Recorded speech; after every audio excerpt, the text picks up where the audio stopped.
El equipo de comunicaciones del Santuario de Jesús Nazareno en Punta Arenas presenta Buenos días, familia.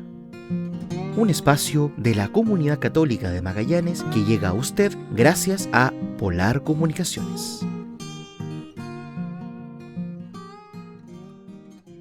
Hermanos y hermanas, feliz domingo, feliz día a todas las madres.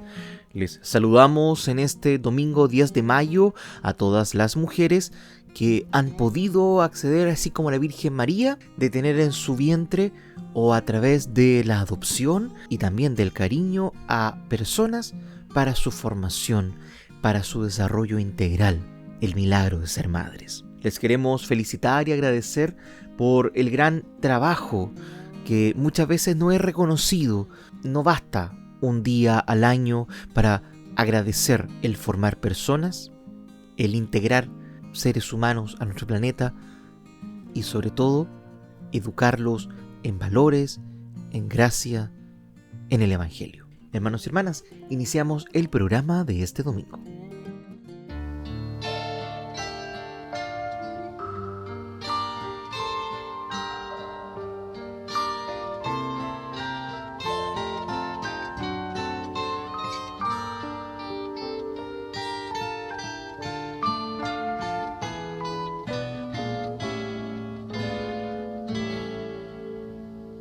Si hablo las lenguas de los hombres y aún de los ángeles, pero no tengo amor, no soy más que un metal que resuena, un platillo discordante.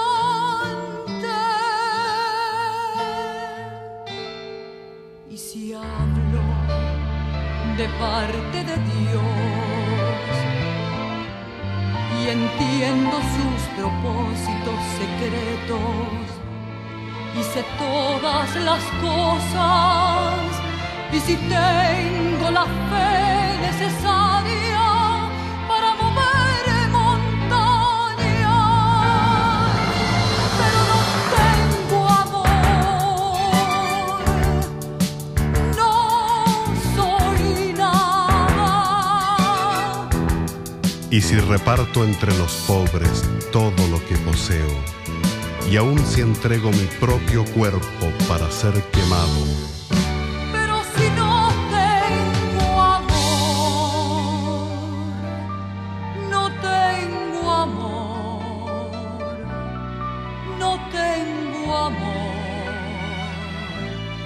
de nada me sirve.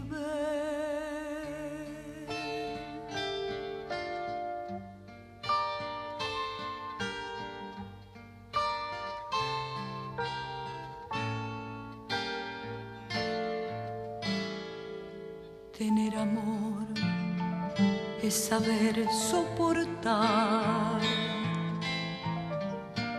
es ser bondadoso, es no tener envidia, ni ser presumido, ni orgulloso, ni grosero, ni egoísta, es no enojarse ni guardar rencor, es no alegrarse de las injusticias, sino de la verdad. Tener amor es sufrirlo todo, creerlo todo, esperarlo todo, soportarlo todo.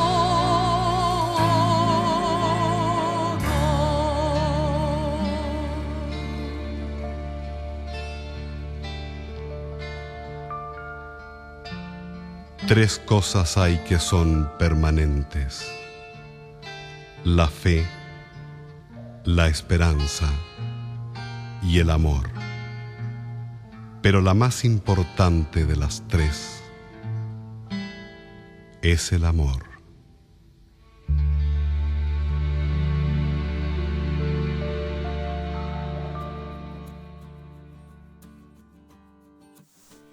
Catequesis del Papa León XIV sobre la Iglesia como peregrina en la historia hacia la patria celestial. El Papa León XIV continuó este miércoles pasado con el ciclo de catequesis sobre los documentos del Concilio Vaticano II, en concreto sobre la Constitución Dogmática Lumen Gentium del Concilio Vaticano II, que analiza el papel de la Iglesia como peregrina en la historia hacia la patria celestial. Aquí el texto completo de la catequesis. Hermanos y hermanas, hoy nos detenemos en una parte del capítulo 7 de la Constitución del Concilio Vaticano II sobre la Iglesia, para meditar sobre una de las características distintivas, la dimensión escatológica. En esta historia terrena, la Iglesia camina siempre orientada hacia la meta final, que es la patria celeste. Se trata de una dimensión esencial que, sin embargo, a menudo descuidamos o minimizamos, porque estamos demasiado concentrados en lo inmediatamente visible y en las dinámicas más concretas de la vida de la comunidad cristiana. La Iglesia es el pueblo de Dios, en camino en la historia. El fin de todo su obrar es el reino de Dios. Jesús dio comienzo a la Iglesia precisamente anunciando este reino de amor, de justicia y de paz. Por ello estamos llamados a considerar la dimensión comunitaria y cósmica de la salvación en Cristo y a dirigir la mirada a ese horizonte final para medir y evaluar todo desde esa perspectiva. La Iglesia vive en la historia al servicio de la llegada del reino de Dios al mundo. Anuncia a todos y siempre las palabras de esta promesa recibe un anticipo en la celebración de los sacramentos, especialmente de la Eucaristía, y pone en práctica y experimenta su lógica en las relaciones de amor y de servicio.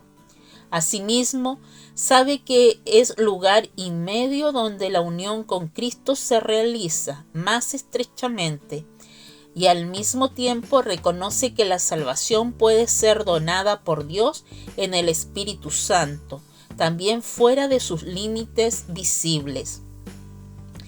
En este sentido, la Constitución Lumen Gentium realiza una afirmación fundamental. La Iglesia es sacramento universal de salvación, es decir, signo e instrumento de la plenitud de vida y de paz prometida por Dios. Esto significa que no se identifica plenamente con el reino, sino que es su germen e inicio, pues su cumplimiento será dado a la humanidad y al cosmos solamente al final. Por eso los creyentes en Cristo caminan por esta historia terrena, marcada por la maduración del bien, pero también por injusticias y sufrimientos, sin caer en ilusiones ni en la desesperanza. Viven orientados por la promesa recibida de aquel que hace nueva todas las cosas. Así la Iglesia realiza su misión entre el ya del inicio del reino de Dios en Jesús y el aún no de su cumplimiento prometido y esperado. La Iglesia custodia una esperanza que ilumina el camino y tiene también la misión de pronunciar palabras claras para rechazar todo lo que mortifica la vida e impide su desarrollo, y para tomar posición a favor de los pobres, los explotados, las víctimas de la violencia y de la guerra, y de todos los que sufren en el cuerpo y en el espíritu.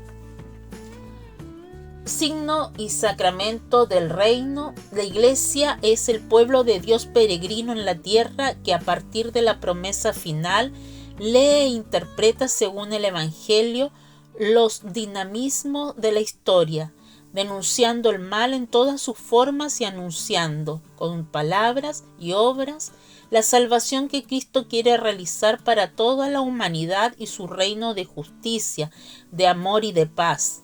La Iglesia, por tanto, no se anuncia a sí misma. Al contrario, todo en ella debe remitir a la salvación en Cristo. Desde esta perspectiva, la Iglesia está llamada a reconocer humildemente la fragilidad humana y la caducidad de sus propias instituciones, que, aun estando al servicio del reino de Dios, llevan la imagen de este siglo que pasa. Ninguna de las instituciones eclesiales puede ser absolutizada. Es más, como viven en la historia y en el tiempo, están llamadas a una conversión constante, a la renovación de las formas y a la reforma de las estructuras, a la continua regeneración de las relaciones, de modo que puedan responder verdaderamente a su misión. En el horizonte del reino de Dios se debe comprender también la relación entre los cristianos que cumplen hoy su misión y aquellos que ya han concluido su existencia terrena y se encuentran en un estado de purificación o de bienaventuranza. Lumen Gentium afirma que todos los cristianos forman una única iglesia, en la que existe una comunión y una participación en los bienes espirituales fundada en la unión con Cristo de todos los creyentes, una fraterna solicitud entre la iglesia terrena y la iglesia celeste, esa comunión de los santos que se experimenta especialmente en la liturgia. Rezando por los difuntos y siguiendo las huellas de quienes ya vivieron como discípulos de Jesús, también nosotros recibimos ayuda en nuestro camino y fortalecemos la adoración a Dios, marcados por el único Espíritu y unidos en la misma liturgia. Junto con aquellos que nos han precedido en la fe, alabamos y damos gloria a la Santísima Trinidad.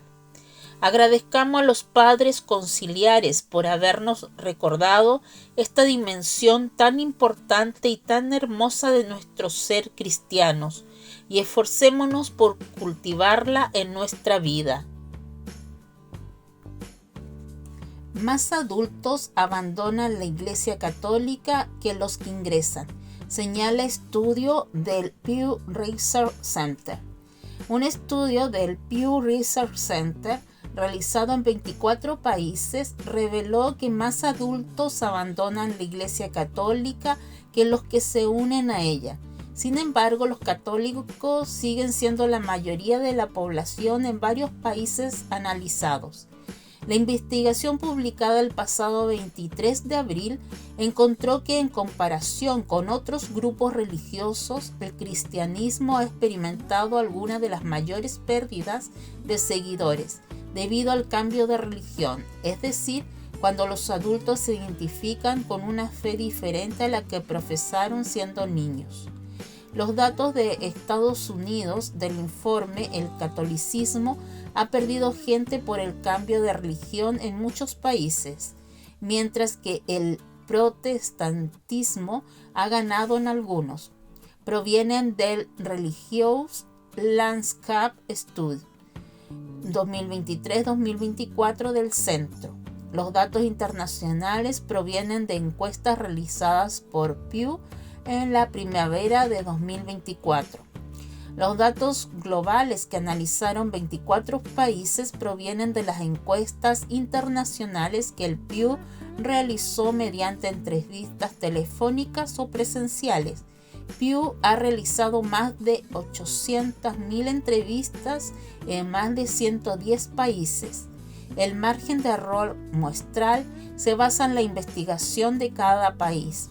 En cambio, el cambio de religión ha afectado de manera diferente al catolicismo y al protestantismo, dos de los subgrupos cristianos más grandes. El primero ha perdido más fieles de lo que ha ganado en casi todos los países encuestados, mientras que el segundo ha experimentado un aumento neto debido al cambio de religión.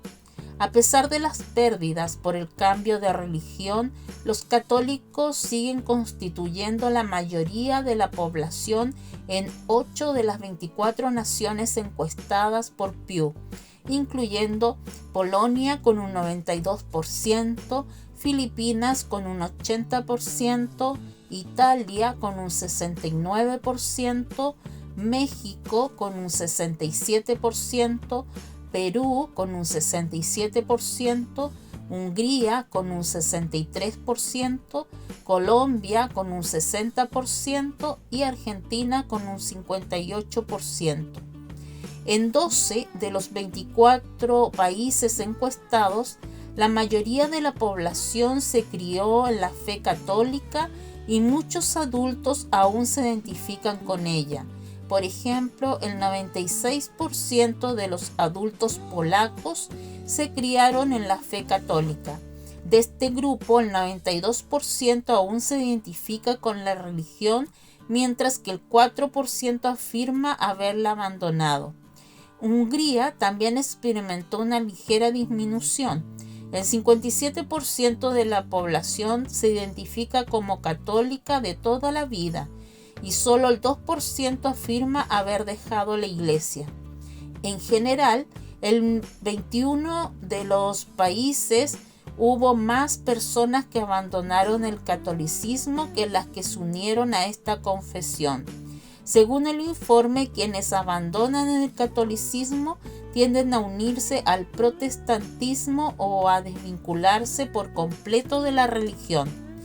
La desvinculación religiosa resultó ser especialmente común en algunas partes de Europa y Latinoamérica, como Chile, donde el 19% de los adultos que antes eran católicos se identifican como ateos, agnósticos o sin afiliación religiosa específica. En comparación, en Kenia, Brasil, Ghana, Nigeria y Filipinas, los excatólicos tienen más probabilidades de haberse convertido al protestantismo que de no profesar ninguna religión. Otros adultos han abandonado la iglesia y los excatólicos representan el 10% o más de la población total en 15 países. En Italia, el 22% de los adultos afirmó haber sido criados en la fe católica, pero ya no se identifican como tales, y un 1% adicional que no fue criado en esta religión ingresó a la Iglesia Católica. La población católica del país experimentó una pérdida neta del 21% debido a la conversión religiosa. En Estados Unidos, el 30% de los adultos encuestados declaró haber sido criados en la fe católica y solo el 17% sigue siendo católico. Un 2% adicional que no fue criado en la fe católica declaró haberse convertido al catolicismo, lo que representa un total del 19% de los adultos estadounidenses que son católicos. Al igual que los católicos, los exprotestantes también constituyen una parte importante de la población en muchos países. En 9 de los 24 países analizados, se encontró que este grupo representaba el 10% o más de la población. En varios países, más personas se convirtieron al protestantismo que las que lo abandonaron, y la religión ha experimentado un aumento neto por conversiones en casi tantos lugares como pérdidas netas. Los adultos que abandonan el protestantismo tienden a volverse no afiliados a ninguna religión, según el informe.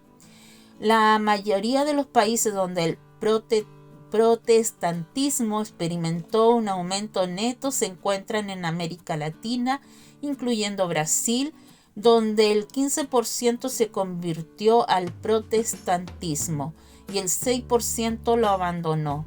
La mayoría de los brasileños que declararon haberse convertido al protestantismo eran antiguos católicos. La Iglesia Católica en Chile recuerda que el trabajo es don de Dios y pide condiciones dignas para todos. En el marco de la fiesta de San José Obrero y del Día del Trabajador, la Arquidiócesis de Santiago de Chile celebró este pasado jueves a los trabajadores con una misa en la Catedral Metropolitana. La Eucaristía estuvo presidida por el Arzobispo de Santiago, Cardenal Fernando Chomalí, y concelebrada por el Arzobispo Emérito, Cardenal Celestino Aos. Los obispos auxiliares, Monseñor Álvaro Cordi, Monseñor Alberto Lorenzelli y Monseñor Luis Migone, y además sacerdotes. Asistieron a la celebración el ministro del Trabajo Tomás Raubinder, referentes del mundo sindical y empresarial, funcionarios políticos y miembros de organismos internacionales. En su homilía, el cardenal Chomalí reflexionó sobre la importancia del trabajo en la vida humana, destacando que no se trata de una dimensión accidental de la vida de las personas, sino de algo esencial que toca el corazón.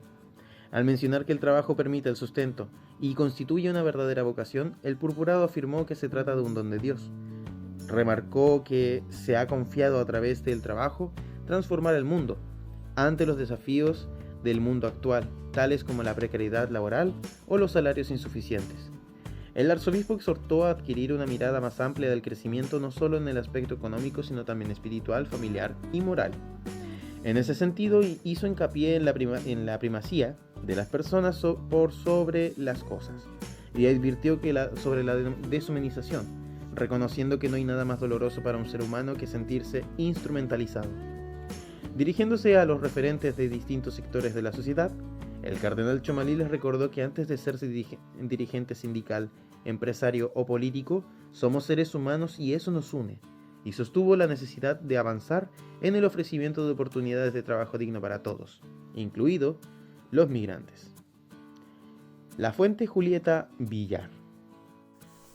El Papa León XIV en mayo, que nadie quede excluido de la mesa común. Ante la creciente crisis alimentaria mundial y el escandaloso desperdicio de recursos, el pontífice lanza su intención de oración para el mes de mayo, una llamada urgente a transformar la lógica del consumo egoísta en una cultura de solidaridad, sobriedad y cuidado del prójimo. En un mundo marcado por la paradoja de la abundancia desperdiciada frente a la carencia extrema, el Papa León XIV eleva su voz para poner el foco en uno de los desafíos más lacerantes de nuestra época, el hambre y el desperdicio alimentario. A través de la campaña Reza con el Papa, impulsada por la Red Mundial de Oración del Papa, el pontífice convoca a los fieles y a las personas de buena voluntad a unirse en el mes de mayo con una intención clara: por una alimentación para todos. El Santo Padre reconoce con un profundo dolor la brecha que separa a la mesa de muchos de la realidad que viven millones de hermanos y hermanas. En su mensaje, el Papa invita a los creyentes a despertar una nueva conciencia, instando a aprender a agradecer cada alimento, a consumir con sencillez y a compartir con alegría, reconociendo que los frutos de la tierra no son una propiedad privada, sino un don de Dios destinado a todos, no solo a unos pocos. La propuesta de León XIV es una transición necesaria, pasar de la lógica del consumo egoísta a una cultura de solidaridad. Esto implica concretamente promover gestos como el apoyo a bancos de alimentos, campañas de sensibilización y la adopción de estilos de vida más sobrios y responsables. La urgencia de esta oración encuentra su fundamento en datos alarmantes. Según el WFP 2026 Global Outlook, presentado por el Programa Mundial de Alimentos, se estima que 318 millones de personas enfrentan este año niveles de crisis de hambre o situaciones más graves. La inestabilidad, especialmente en Oriente Medio, amenaza con empujar a otros 45 millones de personas hacia una situación de hambre aguda en los próximos meses. A esto se suma el preocupante balance del informe. El estado de la seguridad alimentaria y la nutrición en el mundo 2025, elaborado por organismos de la ONU, que situaba en 673 millones el número de personas que sufrieron hambre en 2024, con más de 2.600 millones de personas imposibilitadas de acceder a una dieta saludable. La FAO y el PMA alertan que durante 2026 la inseguridad alimentaria seguirá agravándose en al menos 16 países y territorios identificados como puntos críticos. Esta realidad cobra tintes dramáticos al contrastarla con el desperdicio. El Programa de las Naciones Unidas para el Medio Ambiente señala que el mundo desperdicia más de 1.000 millones de toneladas de alimentos, un fenómeno que además impacta gravemente en el clima al generar entre el 8% y el 10% de las emisiones globales de gases de efecto invernadero. El padre Cristóbal Fornés, director internacional de la Red Mundial de Oración del Papa, subraya que la intención del pontífice nace de su propia cercanía con el dolor ajeno. Esta intención nace del corazón del Papa. Le duele profundamente que tantas personas en el mundo no puedan acceder a algo tan esencial y tan humano como es la comida. Fornés enfatiza que el llamado no es únicamente a la contemplación espiritual, sino a actuar con determinación, sin caer en la indiferencia. Bajo esta óptica, el pan deja de ser un simple objeto de consumo para convertirse, según la visión del Papa, en un signo de comunión y cuidado, cerrando con una petición evangélica que resuena en todo el mundo: que nadie quede excluido de la mesa común. Santos y festividades católicas destacadas del mes de mayo 2026 según el calendario litúrgico. Esta es una lista con las fechas más importantes del calendario litúrgico para este mes de mayo 2026. Están incluidas las festividades de santos conocidos como así como las celebraciones más importantes. El mes de mayo es tradicionalmente dedicado a la Virgen María. Este año 2026 tiene además la particularidad de formar parte íntegramente del tiempo pascual. 1 de mayo, San José Obrero. San José Obrero, el carpintero de Nazaret, que con su trabajo remedió las necesidades de María y de Jesús, e inició al Hijo de Dios en los trabajos de los hombres.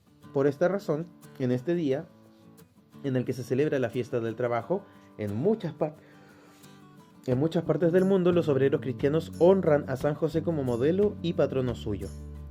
3 de mayo, Santos Felipe y Santiago Apóstoles. Fiesta de los santos Felipe y Santiago Apóstoles. Felipe, que al igual que Pedro y Andrés, había nacido en Betsaida y era discípulo de Juan Bautista, fue llamado por el Señor para que lo siguiera. Santiago, por su parte, era hijo de Alfeo, de sobrenombre Justo, considerado en Occidente como el pariente del Señor.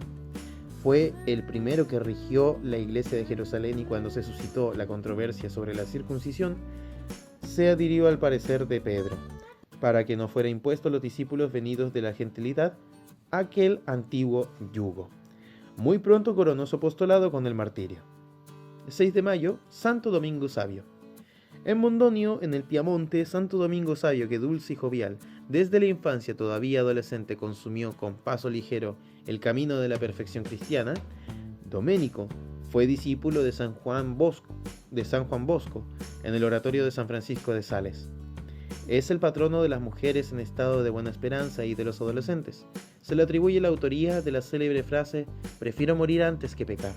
Murió a los 14 años. 8 de mayo, Nuestra Señora de Luján. La Virgen de Luján es una advocación mariana que cuenta con devotos en todo el mundo, pero de manera especial en Argentina, de la que es su patrona. Su santuario se encuentra en la ciudad de Luján, provincia de Buenos Aires. El Papa Francisco le profesó siempre una especial devoción durante su pontificado y le encomendó las alegrías y preocupaciones de los argentinos.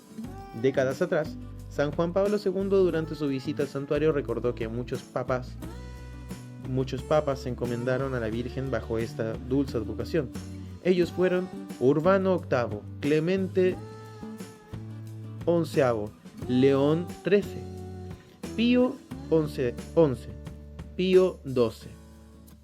13 de mayo, Nuestra Señora de Fátima. Señora de la Bienaventurada Virgen de María de Fátima, en Portugal.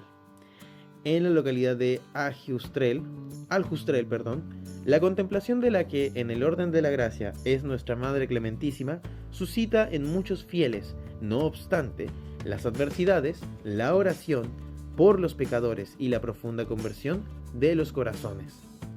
La Virgen María se apareció a los 3 pastorcitos, Lucía, Francisco y Jacinta. porque serían sus videntes.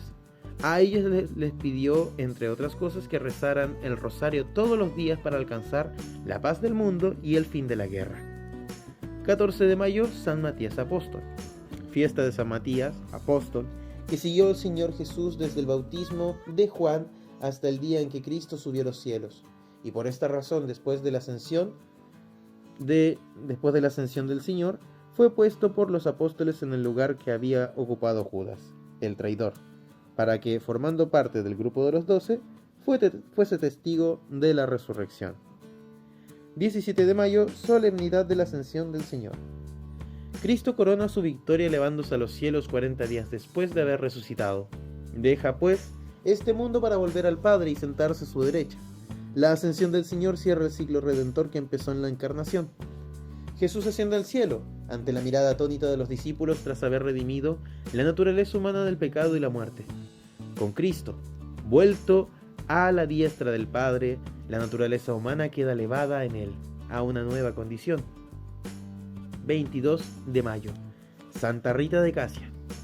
Santa Rita, religiosa que, casada con un hombre violento, toleró pacientemente sus crueldades reconciliándolo con Dios.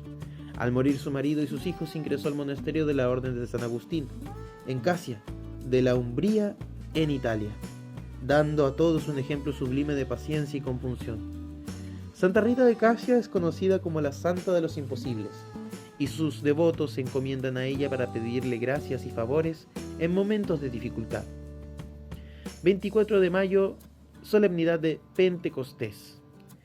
Con la solemnidad de Pentecostés culmina el tiempo pascual. Se celebra 50 días después del Domingo de Resurrección, razón por la que recibe este nombre Pentecostés, que significa 50º. En este día la Iglesia celebra la venida del Espíritu Santo sobre los apóstoles y la Virgen María. Este misterio, recordaba el Papa Benedicto XVI, constituye el bautismo de la Iglesia. Es un acontecimiento que le dio, por decirlo así, la forma inicial y el impulso para su misión. Pentecostés es la fiesta de la unión y de la comprensión, de la comunión humana. 29 de mayo, San Pablo VI, Papa. San Pablo VI fue el Papa que completó el Concilio Vaticano II, defendió la vida y la familia, fue ordenado sacerdote en 1920 y sirvió en la Secretaría del Estado del Vaticano durante 30 años. Fue nombrado arzobispo de Milán en 1954 y cardenal en 1958. Tras la muerte de San Juan XXIII, en 1963, tomó la posta del concilio y concluyó con los trabajos de elaboración del documento. Su encíclica más famosa es la Humanae Vitae, sobre el valor de la vida humana y la regulación de la natalidad. Impulsó el diálogo ecuménico, inició los viajes pontificios, estableció la edad de 75 años para la renuncia de los obispos, reformó el proceso de la elección papal, limitando la participación a cardenales menores de 80 años, promulgó la reforma litúrgica, falleció en 1978 y fue canonizado por el Papa Francisco en 2018. 30 de mayo, Santa Juana de Arco. En Rouen, Normandía, en Francia, Santa Juana de Arco, virgen que, conocida como la doncella de Orleans, luchó firmemente por su patria, pero al final fue entregada al poder de los enemigos, condenada en un juicio injusto y quemada en la hoguera. Y por último, 31 de mayo, solemnidad de la Santísima Trinidad. El primer domingo después de Pentecostés se celebra a Dios, uno y trino. Es el único creador del mundo, de todos nosotros. Precisamente este Dios único y trinitario, un círculo de amor, decía el Papa Benedicto XVI, este día está dedicado a Dios amor, que precisamente por serlo, es también comunidad. El ser humano como criatura llamada a vivir el amor pleno, está llamado también a vivir en relación con Dios y con los hermanos. Aleluya.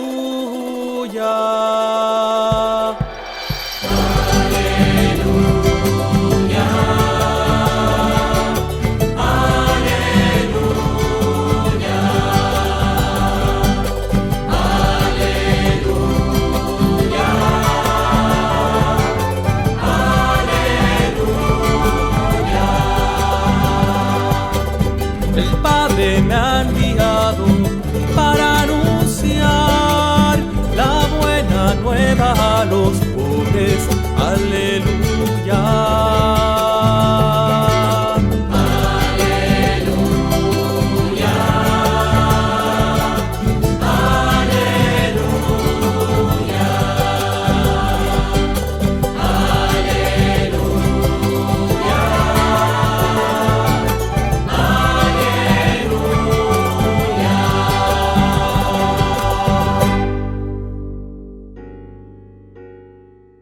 Del Evangelio según San Juan. Durante la última cena, Jesús dijo a sus discípulos: Si ustedes me aman, cumplirán mis mandamientos, y yo rogaré al Padre, y Él les dará otro Paráclito, para que esté siempre con ustedes. El Espíritu de la verdad, a quien el mundo no puede recibir, porque no lo ve ni lo conoce. Ustedes, en cambio, lo conocen, porque Él permanece con ustedes y estará en ustedes. No los dejaré huérfanos, volveré a ustedes.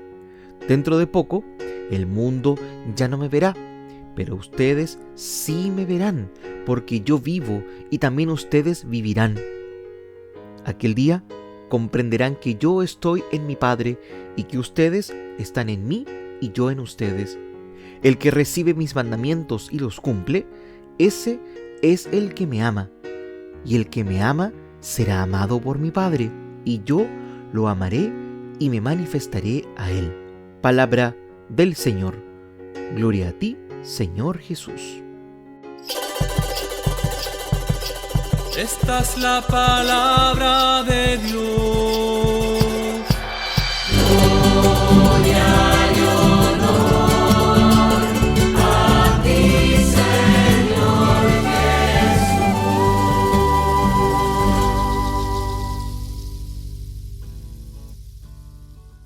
En estos pocos versículos del Evangelio de hoy se repite por 4 veces el verbo amar.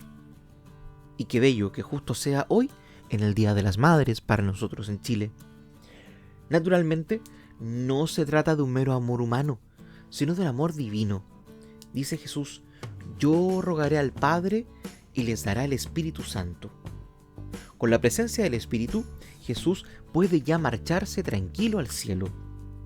Es como se prepara el camino hacia Pentecostés. Dice el Señor: si me aman, cumplirán mis mandamientos. Según Jesús, nadie puede cumplir los mandamientos sin amor. Es condición indispensable. La razón nos la da San Juan en su primera carta, cuando nos dice: el que no ama está muerto.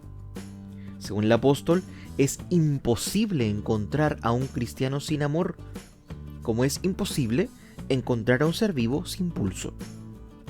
A veces hacemos cosas buenas, incluso muy buenas, pero no agradan a Dios, porque están viciadas en su raíz. Las hacemos para que nos estimen, para que nos alaben, nos recompensen. Y si lo hacemos así, ya hemos recibido nuestro precio y nuestra paga. Lo importante es hacer las cosas únicamente para ser vistos por nuestro Padre Dios, ese que ve en lo secreto. Nos tenemos que preguntar constantemente, no por lo que hacemos, sino desde dónde lo hacemos. La mejor manera de saber que Dios nos ama es a través del amor. Y la vida cambia totalmente cuando uno está seguro de que Dios Padre le quiere.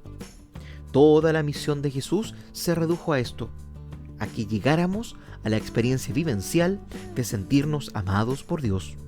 En el monte y en el río, en la playa o en el mar, en el día o en la noche, en la vida o en la muerte, hay una presencia permanente de Dios que me envuelve, me acaricia, me relaja, me da paz y gozo. Disfrutar de esta presencia es encontrar la raíz de mi felicidad. Por eso, la primera lectura nos ha dicho que la ciudad se llenó de alegría.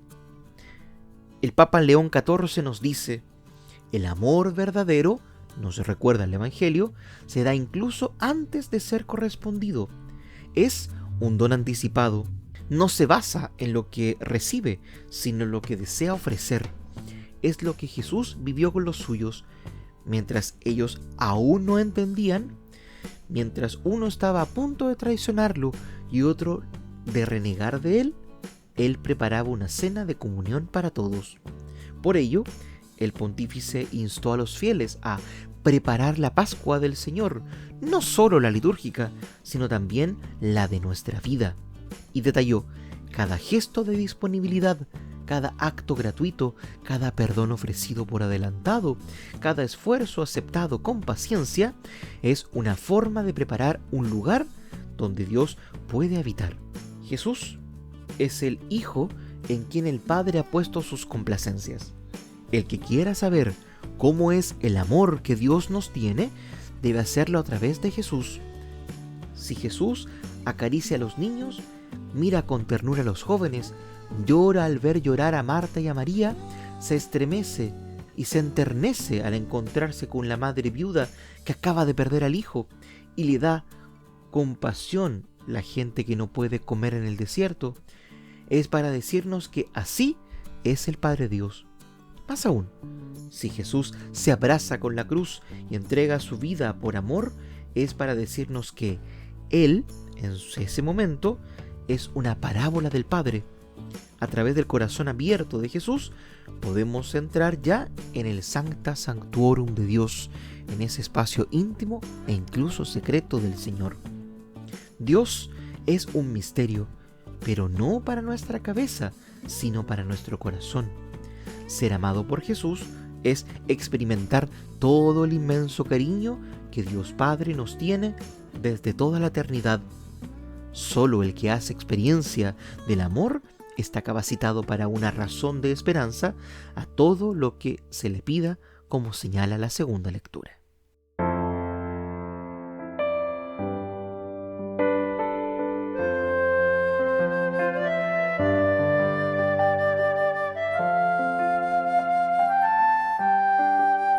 Si yo no tengo amor, yo nada soy, Señor. Si yo no tengo amor, yo nada soy, Señor. El amor es comprensivo, el amor es servicial, el amor no tiene envidia, el amor no busca el mal. Si yo no tengo amor, yo nada soy, Señor. Si yo no tengo amor, yo nada soy, Señor. El amor nunca se irrita, el amor no es descortés, el amor no es egoísta, el amor nunca es doblez. Si yo no tengo amor, yo nada soy, Señor. Si yo no tengo amor, yo nada soy, Señor. El amor disculpa todo, el amor es caridad. No se alegra de lo injusto, solo goza la verdad. Si yo no tengo amor, yo nada soy, Señor. Si yo no tengo amor, yo nada soy, Señor. El amor soporta todo, el amor todo lo cree, el amor todo lo espera, el amor es siempre fiel. Si yo no tengo amor, yo nada soy, Señor. Si yo no tengo amor, yo nada soy, Señor. Nuestra fe, nuestra esperanza frente a Dios terminará. El amor es algo eterno, nunca, nunca pasará. Si yo no tengo amor, yo nada soy, Señor. Si yo no tengo amor, yo nada soy, Señor.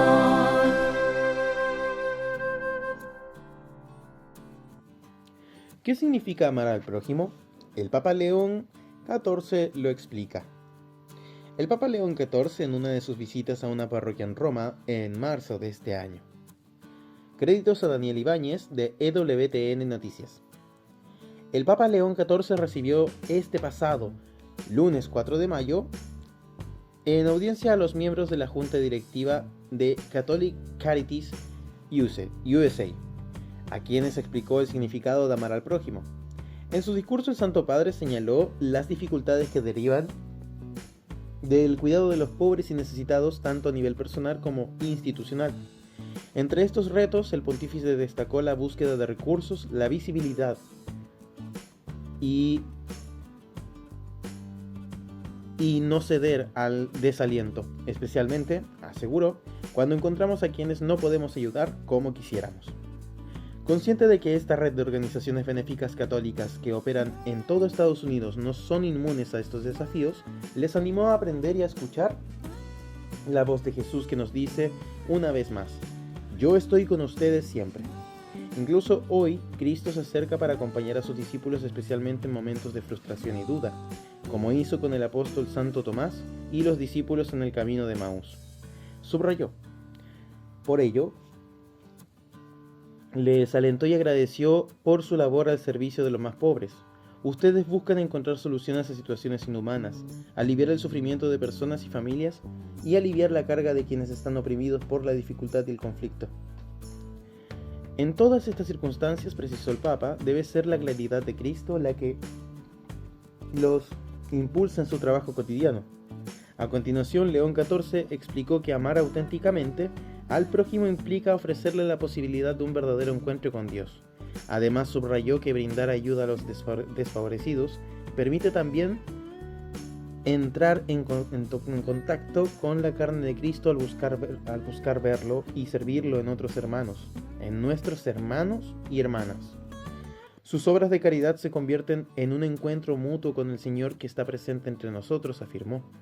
Al término de su discurso expresó su deseo de que la esperanza pascual irrumpa en nuestras vidas y guíe nuestro servicio, motivados por su promesa.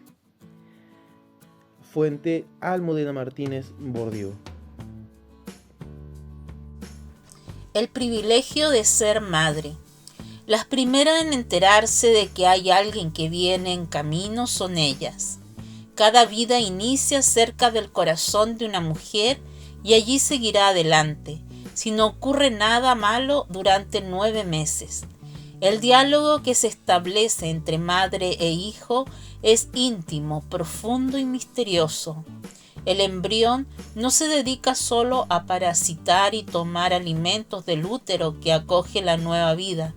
Algunas células del hijo circulan en el cuerpo de la madre y algunas células de la madre pasan al hijo. Entre los dos se combinan ciertas hormonas que ayudan a que todo siga el camino ordinario que llevará al final, a ese momento misterioso, dramático y casi siempre gozoso del parto. Durante el embarazo, el esposo no es un satélite ajeno ni un estorbo incómodo. Su cercanía y su cariño hacen más fáciles los cansancios y las reacciones que sufre la esposa que empieza a ser madre. Además, cuando el feto empieza a oír en el mundo del líquido amniótico, llega a identificar los ruidos del exterior, también la voz de su padre.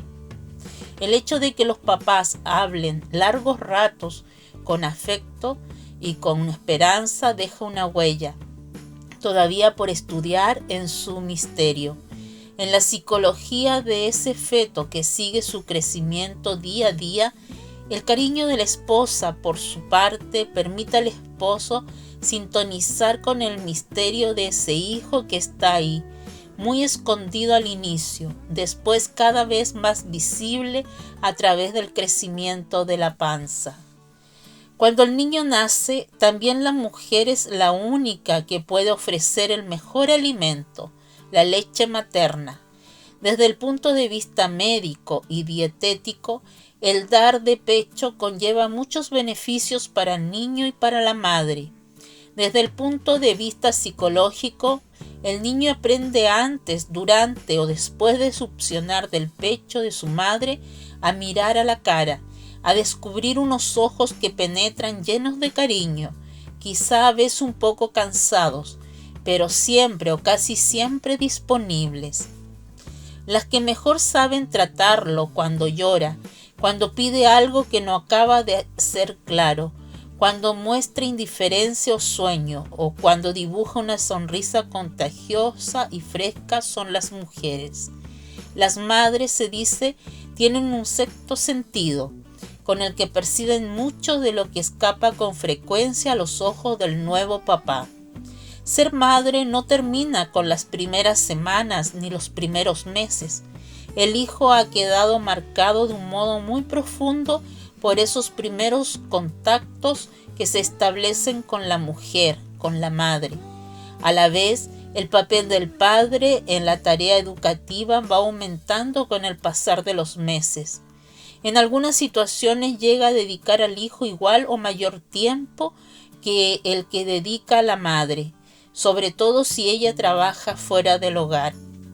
El niño entonces aprende a amar con el mismo cariño a los dos, pero llegará el día en el que tome conciencia de lo que significó en el camino de su vida, esa etapa inicial antes del nacimiento, y esos primeros meses en los que todo es mucha esperanza y no pocos momentos de temor o de angustia.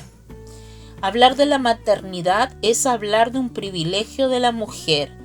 La paternidad ciertamente resulta fundamental para que se inicie una vida humana, pero un padre no podrá sentir en profundidad lo que significa tener al hijo allí, dentro. Ese hijo que inició tan débil y tan dependiente que solo el amor pudo sostenerlo durante el tiempo de embarazo. Así hemos nacido. Hasta ahora, los más de 6.000 millones de habitantes de la Tierra. Quizá algún día se inventen úteros artificiales o incubadoras de embriones. Tal vez incluso lleguen a ser tan perfectos como el sistema biológico que solo la mujer posee para abrirse a cada vida humana que empieza su aventura. Pero incluso así nadie podrá quitar la importancia y la belleza de ese diálogo inicial entre la madre y el hijo, que tanto nos ha ayudado a todos a decir, ya desde los primeros momentos, vale la pena vivir porque hay alguien que me conoce y me ama así como soy, sin condiciones. Amor de mamá. En la familia la mamá tiene un lugar trascendente, ya que es quien refleja el amor tierno, fiel y constante de Dios. Su presencia no solo organiza el hogar, sino que marca la pauta sobre el estado de ánimo de la familia completa.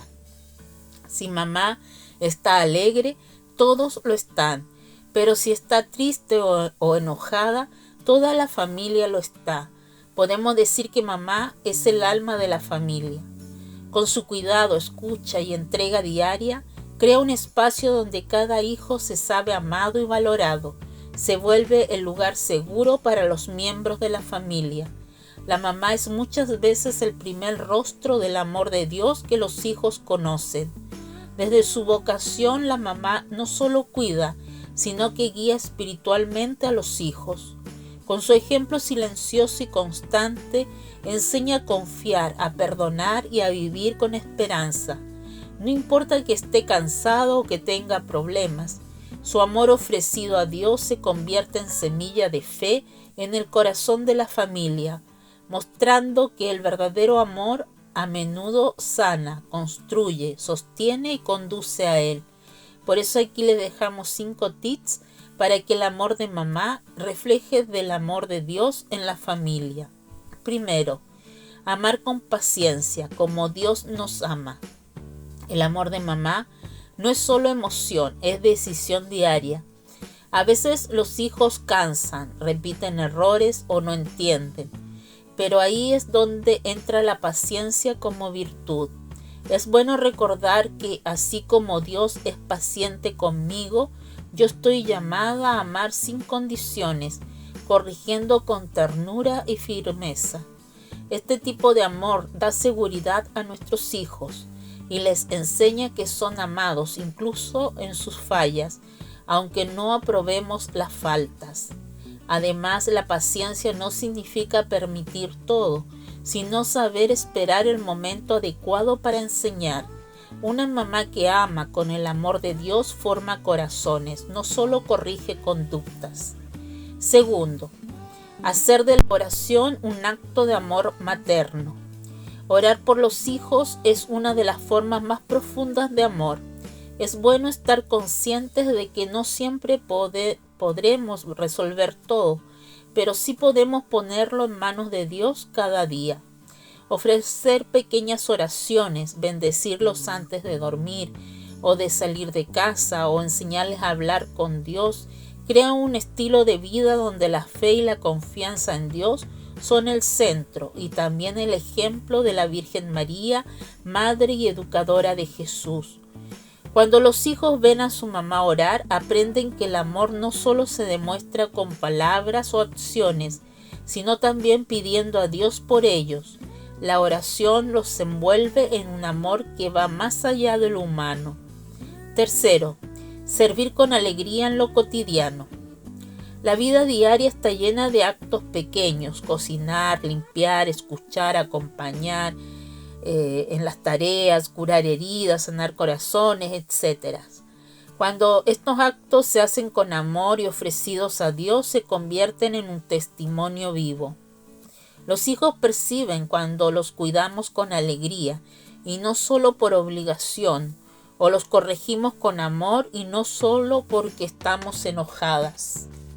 Esto no significa no cansarse, sino transformar el cansancio en ofrenda. Así el hogar se vuelve un espacio donde el amor se vive en lo simple, enseñando que servir a los demás es una forma concreta de amar como Cristo lo hace.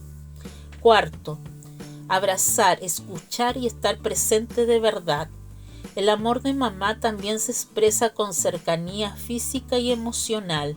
Un abrazo, una mirada atenta o escuchar sin distracciones hacen sentir a nuestros hijos profundamente amados. En un mundo lleno de prisas, la presencia real y paciente es un regalo enorme para ellos. Con estas actitudes nosotros le podemos mostrar cómo Dios siempre está disponible para nosotros. Cuando una mamá escucha con el corazón, está mostrando a sus hijos cómo es el amor de Dios, cercano, fiel y constante. Y quinto, enseñar con el ejemplo. Los hijos aprenden más de lo que ven que de lo que se les dice. Vivir la fe con coherencia, ir a misa, perdonar, agradecer, confiar en Dios, es una forma poderosa de transmitir amor. No se trata de ser perfectas, sino coherentes y auténticas. Cuando una mamá reconoce sus errores, pide perdón y sigue adelante confiando en Dios, enseña humildad y esperanza. Ese testimonio forma hijos que entienden que el amor verdadero nace de una relación viva con Dios. Estos pequeños detalles vividos día a día van tejiendo un amor materno que no solo cuida, sino que guía a toda la familia hacia Dios. Santoral Católico de la Semana. Hoy domingo 10 de mayo, en el Día de la Madre, el equipo de comunicaciones del Santuario Jesús Nazareno les saluda y recuerda el elenco de santos y santas que se celebrarán esta semana que se inicia, para que saluden a sus familiares y amigos que estarán de onomástico. Hoy domingo 10, en el Día de la Madre, también está de onomástico San Antonino. Mañana lunes 11, Santa Estela. El martes 12, San Pancracio. El miércoles 13, Nuestra Señora de Fátima. El jueves 14, San Matías. El viernes 15, San Isidro. El sábado 16, San Honorato. Y el próximo domingo 17, San Pascual. Hermanos y hermanas, finalizamos este espacio radial que como equipo de comunicaciones del Santuario de Jesús Nazareno llevamos a cada una y cada uno de ustedes cada día domingo a través de Polar Comunicaciones. En este domingo en particular, 10 de mayo, Día de la Madre, hemos hecho una invitación como Santuario de Jesús Nazareno. Hoy a las 4 de la tarde, en la misa que celebraremos, recuerda a mamá que ya se encuentra junto al Padre Dios. Te invitamos a traer su retrato fotográfico, el cual tendrá un lugar reservado en la comunidad. Lo que sí te pedimos, llegar 15 minutos antes para poder disponer de ese espacio con tranquilidad, no estar apurados, para poder celebrar bien la misa en el Día de las Madres en nuestro santuario. Hermanos y hermanas, que estén muy bien, que el Señor les bendiga, y si todo sale de buena forma, nos encontramos nuevamente el próximo domingo. Que Jesús Nazareno nos dé una bendecida semana. El equipo de comunicaciones del Santuario de Jesús Nazareno en Punta Arenas presentó Buenos Días Familia, un espacio de la Comunidad Católica de Magallanes que llega a usted gracias a Polar Comunicaciones. Esperamos encontrarnos con usted la próxima semana.